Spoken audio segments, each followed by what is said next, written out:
Ribadumia despediu a súa Semana Europea do Deporte por todo o alto. O auditorio acolleu a segunda edición da Gala do Deporte, acto co que o Concello recoñece o labor de deportistas e entidades.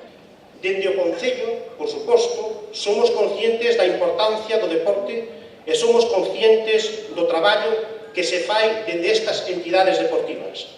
Por iso se organiza esta festa do deporte Concello de Ribadumia. Para nós, para o Concello, simplemente un recoñecemento ao labor, ao traballo de todas as persoas que fan posible que haxa deporte e ao mesmo tempo de calidad neste Concello. E tamén a todos os deportistas que co seu traballo, co seu esforzo día a día, consiguen éxitos deportivos. E tamén fan que leren o nome de Ribadumia alá por onde van, tanto en Galicia como en España como a nivel internacional. Os grandes protagonistas foron o Náutico Muiño, o Umia Club de Fútbol, o Ribadumia e o Desguaces Tino Racing, con varios dos seus deportistas recoñecidos en diferentes categorías.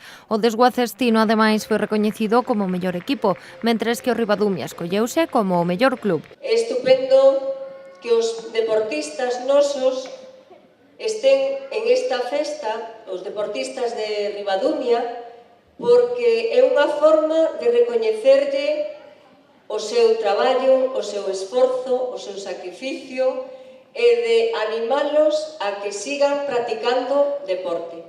Pablo Torres do Umia alzouse como mellor adestrador, mentres que na categoría ao mérito deportivo o recoñecemento recaeu no secretario do Ribadumia, José Ramón Serantes.